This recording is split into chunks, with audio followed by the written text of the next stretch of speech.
You may not know the name Florence Gould, but you most certainly know some of the famous people she hung with, even dated, and some of the things for that matter she even did. Now I'm talking about Charlie Chaplin, Zelda, F. Scott Fitzgerald, Pablo Picasso, and that's just to name a few. She was also the daughter-in-law of famed robber baron Jay Gould. He lived in Lyndhurst in Tarrytown, and the mansion still stands along the banks of the Hudson. But Florence, she had a mixed legacy, to put it politely. Our senior political correspondent, Caryn Mcbride, she now joins us with more. Caryn? Thanks, Rich. Florence was a noted philanthropist, but she also laundered money for the Nazis fleeing Germany. A new book called A Dangerous Woman tells her story. I recently sat down with its author, Susan Ronald. Susan, anyone in New York, Hudson Valley, knows the Gould name, certainly the Lyndhurst Gould estate in Tarrytown and the Woodlawn Cemetery connection with the mausoleum, NYU, the Met, but Florence Gould's name may not be quite as familiar to everyone. What led you to her? I was researching my last book called Hitler's Art Thief about Hildebrand Gerlit, who was one of the 4 leading art dealers for Hitler. And I came across Florence Gould in the French National Archives. And then I found her again in the same archives, but related specifically to the auctions during the occupation of Paris. So I Googled her. I said, this name sounds vaguely familiar. And I saw that she was the daughter-in-law of Jay Gould, and I said, oh, okay, well, maybe that's what it was.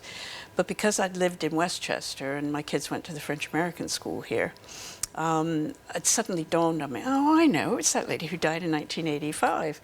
So the first thing I discovered about her is that she was buying looted art. But by the end of the tale, then I had to pitch the book to my good old editor. He kept going, Florence who? Florence who? So I said, well, okay, she was a philanthropist. Yes, she was a beautiful woman. Yes, she was a racketeer. She brought the mafia to the Riviera. I mean, you know, what else could you ask for? And he went, a lot. So that's how I found her, basically. And compiling the research was not an easy task. No. Talk about some of the challenges you faced. Well, what's so interesting, I think, about writing nonfiction is going to the original sources, going to archives. The great thing about a lot of the research for the book was that I was able to research it while I was also researching the Gerlit book, Hitler's Art Thief. Essentially, I thought, okay, so she only lived in France, you know, that's it. But when I got to the National Archives at College Park in Maryland, all of a sudden, she's everywhere. She was in something called the Safe Haven Files, which was the British and American efforts to stop the rise of a Fourth Reich. Florence was there because she was a banker to Goering at the end of the occupation. She had her own treason file. And J. Edgar Hoover kept, get this woman, and he couldn't get her in the end. And as a biographer, you, I would imagine, develop relationships with your subjects. And I'm sure that you've been surprised by some of them. But what surprised you most about Florence?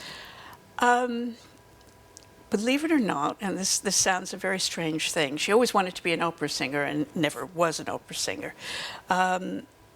It surprised me how much she had reinvented her past. So, for example, she told the entire world that she had gone to the Paris Conservatory to learn how to sing bel canto, you know, opera. The only problem is when I contacted them, they said they had never heard of Florence Lacaze, they had never heard of Florence Heinemann. Heinemann was her first husband's name. And they had heard of Florence Gould, but she never gave them a penny. So I said, well, what does that mean? She never went to the conservatory, is what they said. So I went, oh, okay, so that was one lie. So where was she? And fortunately, through newspapers.com, I found out. Because, you know, finding old newspapers in France and in America isn't the easiest of things. And she was actually performing at the Folies Bergère. And I went, now that's a surprise. Well, she certainly sounds like a fascinating woman, intriguing woman, but she was no pillar in her community. No. You write of a selfish woman, a narcissist who sexually harassed men and women to get what she wanted. But you felt her story must be told, and you also said she was the type of person whom you could like, to love and dislike at the same time. Yes, I mean, she had her positive points.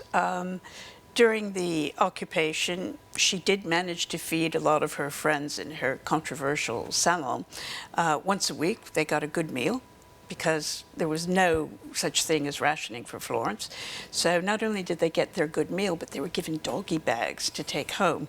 And one of the gentlemen who hated himself for going to these salons on a weekly basis wrote in his diary that at least his cats would be able to survive the war. So, you know, there's some very good things that she did. She was very generous to her friends. She was quite a philanthropist during her lifetime as well. But there was always a little edge to it.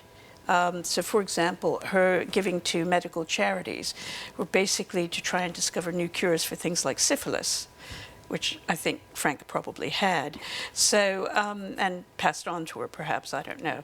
But there was always a reason for the generosity. She needed to be loved a lot. There was a tremendous insecurity at the heart of it. So because of that, I wanted to like her, but as I was writing about what she got into in 1942 and 43, particularly with the banking for Goering, I mean, I was just absolutely horrified. I'd come across in the previous book, obviously, lots of people who were buying and selling looted art, so that didn't horrify me. It was the fact that she was helping high-ranking Nazi officials get their money out of Europe and into America, of all places. So I got very disgusted with her and closed my computer and took a week off and said, next book's going to be about somebody I can really like. So I researched it, and I actually have already sold that, so I'm happy. It got me through the end of the Florence story. And she was never charged with treason? No. And, you know, she was under investigation from 1944 until 1959, and Hoover was told hands off, both her and her boyfriend. And she seemed unfazed by a lot of this. Totally. And she knew she was untouchable. But why? Because de Gaulle's second in command in his private office was a guy called Gaston Paleski, who was Nancy Mitford's 20-year-long lover, but he'd also married Frank and Florence's niece, the daughter of Anna Gould, who effectively gave Lyndhurst to the nation. So, and she was very close to him, and I think that she created a political dimension to keep her off the hook. But somebody said to me in a talk yesterday in Philadelphia, you know, okay, she didn't get her comeuppance then, but isn't this book her comeuppance? I said, I guess, yeah, that's a nice way of looking at it. Well, the book, again, A Dangerous Woman, Susan Ronald. Thank you so much, and good luck with the book. Thank you so much. Susan will be reading from her book at Lyndhurst. The details are on your screen. All right, Caryn, thank you very much. Interesting story. Coming up next, Jimmy Buffett's music comes to life in the new Broadway show Escape to Margaritaville. John Simon, he is with us next, and spoiler alert, shockingly, he didn't like it.